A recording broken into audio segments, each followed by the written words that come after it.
جو بطور اول وقت نماز پڑھنے کی سعی میں شامل کرنے کی ضرورت ہے وہ ہے اول وقت نماز۔ اول وقت نماز کیا کرتی ہے؟ نماز پڑھتے ہیں، میں نے آپ کے سامنے شروع میں جو آیات تلاوت کی کہ خدا کو نہیں پسند کہ کوئی انسان مصلی سستی اور کاہلی کے ساتھ نماز پڑھے، اور جب انسان اول وقت نماز پڑھے تو کیا ہوتا ہے۔ عرفہ آپ سب جانتے ہوں گے، رجب علی خیاط بہت مشہور اور معروف نام ہے، عارف گزرے ہیں۔ عارف اس کو کہا جاتا ہے جسے کشف و شہود حاصل ہوتا ہے، جسے خدا نے اپنی حکمت اس کے دل میں اتار رکھی ہے، جیسے جناب لقمان حکیم تھے، عارف تھے، اللہ نے انہیں پیغمبر یا نبی نہیں بنایا تھا، لیکن خدا کی محبت نے ان کے دل کے اندر اللہ کی حکمت کو جگا دی۔ اسی طرح کہتے ہیں کہ جو عرفاء ہیں، عارفین ہیں، وہ کہتے ہیں اگر اول وقت کوئی انسان نماز پڑھے، اگر اول وقت کوئی انسان نماز پڑھے اور اس سے کرامات سرزد نہ ہوں، جیسے ہماری زبان میں معجزے کہتے ہیں، اگر اس سے کرامات سرزد نہ ہو تو وہ ہمیں لعنت کرے۔ اول وقت نماز کا امپیکٹ ہی اور ہے، اس کی تاثیر ہی اور ہے، اس کا اثر ہی مختلف ہے۔ اول وقت نماز پڑھنے والا یقیناً اپنے اندر کرامات رکھتا ہے، اور یہی وجہ ہے کہ عرفاء صاحبان عرفان یہ کہتے ہیں کہ تعقیبات اور نوافل پڑھنے سے بہتر یہ ہے کہ نماز کو اول وقت لانے کی کوشش کی جائے۔ ہم اکثر سنتے ہیں کہ ایسا ہوتا ہے کہ انسان کہتا ہے کہ مجھے کیونکہ بہت لمبی دعائیں پڑھنی ہوتی ہیں نماز کے بعد، اور میں دعائیں پڑھنے کے لیے جو میرا ٹائم نکلتا ہے وہ ذرا دیر سے نکلتا ہے، اس لیے اول وقت کو چھوڑ دیا جاتا ہے۔ اگر آپ اپنی نماز کو مؤثر کرنا چاہتے ہیں اور اس نماز کی تاثیر واقعتاً بڑھانا چاہتے ہیں اور اس کا اثر اپنی زندگی میں دیکھنا چاہتے ہیں، تو جو آپ کی 4 یا 2 رکعت یا 3 رکعت نماز ہے، اول وقت واجب ادا کریں۔ مستحبات کے لیے بے شک وقت نکالیں، لیکن اول وقت نماز جو ہے وہ انسان کے اندر کرامات لا سکتی ہے، اس کے تعقیبات سے بہتر ہے کہ وہ اول وقت نماز پڑھے۔ اسی لیے رسول اللہ فرماتے ہیں کہ ہر انسان جب نماز پڑھتا ہے تو اس کی نماز مجسم ہو جاتی ہے، جسم کی شکل اختیار کر لیتی ہے، اور وہ مجسم نماز جو ایک جسم کی شکل میں خدا کے سامنے حاضر ہوتی ہے، تو اگر وہ اول وقت نماز ہوگی تو ایسی نماز نور کی شکل میں سفید خدا کے سامنے پہنچتی ہے، اور جب وہ خدا کے سامنے اول وقت نماز پہنچتی ہے تو اللہ سے کہتی ہے پروردگار تیرے اس مصلی نے میری حفاظت کی، تو اس کی حفاظت کرنا۔ لہٰذا خدا اس نماز گزار سے کہتا ہے تو نے میری نماز کی حفاظت کی، میں تیری حفاظت کروں گا۔ اور اسی طرح دوسرا حصہ ہے کہ جب کوئی نماز بر وقت نہیں پڑھی جاتی، کسالت اور سستی کے ساتھ پڑھی جاتی ہے، تو ایسی نماز سیاہ تاریک ہو جاتی ہے، اور وہ اسی طرح مجسم ہو کر خدا کے سامنے جاتی ہے، اور دیر سے پڑھی ہوئی نماز اللہ کے سامنے شکایت کرتی ہے اور کہتی ہے کہ اے پروردگار اس بندے نے میری حفاظت نہیں کی، لہٰذا تو بھی اس کے اوپر سے اپنی رحمت کا ہاتھ اٹھا لے۔ اول وقت نماز اور دیر سے پڑھی ہوئی نماز کے اندر فرق ہے، اس فرق کو سمجھنا ضروری ہے۔ لہٰذا یہی وجہ ہے کہ دوسری جگہ حدیث ملتی ہے کہ شیطان کا سب سے بڑا خوف یہ ہوتا ہے کہ نماز پڑھنے والا اول وقت نماز نہ پڑھے، اور اگر وہ اس چیز میں کامیاب ہو جائے تو اس کا دوسرا بڑا خوف یہ ہوتا ہے کہ وہ نماز نہ پڑھے۔ اور جب حیرت کی بات کیا ہے، حدیث ہے فرماتے ہیں کہ جب کوئی شخص نماز پڑھنے سے، اول وقت نماز پڑھنے سے باز رہ جاتا ہے، یعنی دیر سے نماز پڑھنے لگتا ہے، تو شیطان کہتا ہے اب میں اس سے گناہ کروا سکتا ہوں۔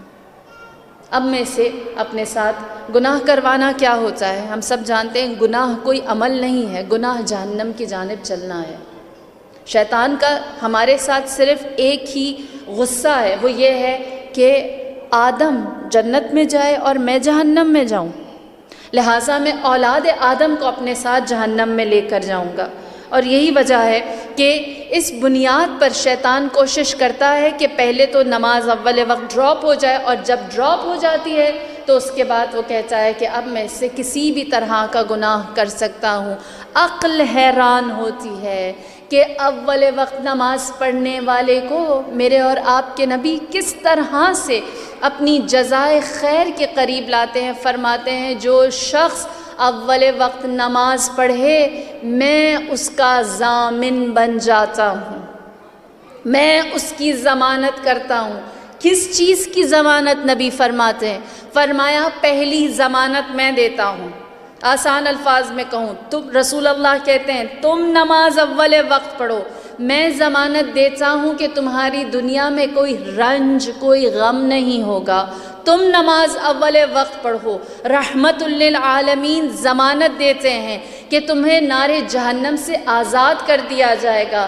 تم نماز اول وقت پڑھو، رحمت للعالمین اس بات کی ضمانت دیتے ہیں کہ تمہاری برزخ کو نورانی اور کشادہ کر دیا جائے گا۔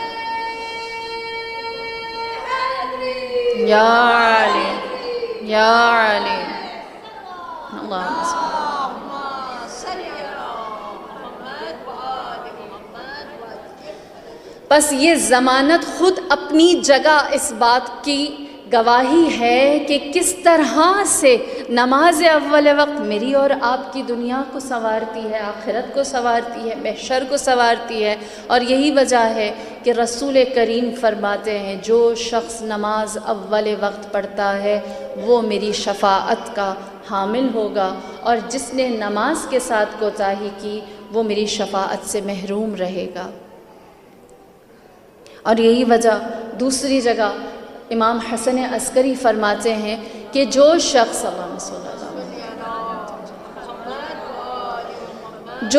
نماز اول وقت پڑھتا ہے جنت اس کے لیے مباح ہو جاتی ہے۔ جنت مباح ہونا جانتے ہیں اس کا مطلب کیا ہے؟ یعنی جنت اس کا حق بن جاتا ہے، جنت میں اس کے لیے جانا لازمی ہو جاتا ہے۔ جنت اس کے لیے ایک ایسی چیز ہو جاتی ہے کہ جو اس کے وجود کا لازمہ ہے، جس کو اگر وہ نہ کرے تو اس کے بغیر اس کی زندگی کامل نہیں ہے۔ جس طرح پانی پینا مباح ہے، پیاس لگتی ہے، ضرورت ہے، اگر یہ چیز لے لی جائے زندگی سے تو زندگی نہیں ہوگی، ممکن نہیں ہے۔ ہمارا یہ حق ہے کہ ہم ان بنیادی چیزوں کے ساتھ رہیں، لہٰذا جنت بھی جو ہے وہ مومن کے لیے مباح کر دی جاتی ہے۔ اور اس کے بعد میرے نبی کیا فرماتے ہیں کہ جو شخص اول وقت نماز پڑھنے والا ہوگا اس کا چہرہ قیامت کے دن نور کے ساتھ ہوگا، اور اس کے ہمراہ اس کی نماز اس کے لیے برہان اور حجت ہوگی، اس کے لیے برہان اور حجت ہوگی کہ وہ نماز خود ہر ایک کو برہان اور حجت ہونا کیا ہے؟ قیامت میں ہم جانتے ہیں انسان کے لیے سخت ترین مراحل ہوں گے۔ ان مراحل میں سے پہلا مرحلہ کیا ہے؟ جہاں میزان ہوگا، ایک ترازو کے اندر ہمارے حسنات، دوسرے کے اندر ہمارے سیئات رکھے ہوئے ہوں گے، اور اس کے اندر اس بات کو دیکھا جائے گا کہ نیکیاں زیادہ ہیں یا سیئات کم ہیں۔ اور جب اس بات کو دیکھ لیا جائے گا تو اس کے بعد دوسرے مرحلے پر انسان جائے گا جہاں پر اعراف لوگوں کے ایمان کی پہچان کی جائے گی، اور پھر اس کے بعد پل صراط اور باقی منازل ہیں۔ ہر منزل پر انسان کیا ہوگا؟ جواب دہ۔ اور اس سے کیا کیا جائے گا؟ سوال۔ اور جب اس سے سوال ہوگا اور اس نے جواب دینا ہوگا تو اس کو کیا چاہیے؟ کوئی دلیل، کوئی برہان، کوئی گواہ، کوئی ساتھی، کوئی ہمدرد جو اس کی نیکی کے لیے دلیل بن جائے، حجت بن جائے۔ لہٰذا قیامت والے دن نماز ایسا نور ہے جو برہان بن کر آئے گا۔ اور دوسرا حصہ اسی حدیث کا سنا دوں، فرمایا میرے نبی نے جو شخص نماز اول وقت نہیں پڑھتا ہوگا وہ فرعون اور حامان کے ساتھ محشور کیا جائے گا۔ فرق ہے، میں نہیں کہتی تارک الصلاۃ نماز چھوڑ دینے والے کے لیے، میں کہتی ہوں وہ شخص کہ جو نماز کے اوپر اپنی تمام تر توجہات نہیں رکھتا۔ لہٰذا میں جانتی ہوں ہم سب کی یہی نیت ہے کہ ہم اپنی کمزوریوں کے اوپر جتنا ہو سکے اس کو امپروو کر سکیں، بہتر کر سکیں، ان کے اوپر نیکیوں کا غلبہ ہو۔ تو اس میں سب سے بڑی ہماری عبادت کا جو خلا ہے وہ یہ کہ ہماری واجب نماز ویسے نہیں ہوتی جیسی ہونی چاہیے ہے، اور اس کے لیے توجہ کے لیے لازمی ہے کہ نماز اول وقت پڑھی جائے، توجہ کے لیے لازمی ہے کہ تکبیرۃ الاحرام پڑھی جائے، توجہ کے لیے لازمی ہے کہ شیطان کو مات دی جائے، اس سے آگاہ رہیں، آشنا رہیں کہ وہ بار بار کوشش کرتا ہے۔ علامہ امینی کا بہت خوبصورت جملہ ہے، وہ کہتے ہیں کہ جب وقت نماز آتا ہے تو شیطان ہم سے کہتا ہے کہ نماز سے کہو کام ہے۔ بار بار شیطان یہ کہتا ہے نماز سے کہو ابھی یہ کرنا ہے، نماز سے کہو ابھی وہ کرنا ہے، اور بہت سارے کام یاد دلاتا ہے۔ وہ کیا کہتے ہیں؟ ایسا نہ کرو، نماز سے نہ کہو کام ہے، کام سے کہو نماز ہے۔ اپنے کام کے لیے ایک عذر پیش کرو، اس سے ایکسکیوز کرو اور اپنی نماز کی جانب آؤ۔ اور تیسری چیز، جو جتنے بھی نماز سے پہلے کے مقدمات جس میں صفائی، پاکی اور طہارت ہے، اس کو انجام دیں۔ اور پھر اس کے بعد آخری بات یہی میں نے آپ کے گوش گزار کی کہ ججمنٹل نہ رہیں۔ اگر کوئی انسان ہمارے آس پاس کوئی بھی نیکی کر رہا ہے تو اس کی اس نیکی پر نظر رکھیں، کیونکہ اہل بیت دوسروں کی نیکیوں پر نظر رکھتے ہیں، ان کو ان کی خامیوں کے ساتھ جج نہیں کرتے۔ رسول اللہ فرماتے ہیں جتنا بڑا گناہ گار کیوں نہ ہو، اگر وہ نمازی ہے تو اس کی نماز اس کے گناہوں پر غلبہ پا جائے گی اور وہ پاک ہو جائے گا۔ آج کا دن یہ بات سمجھنے کے لیے سب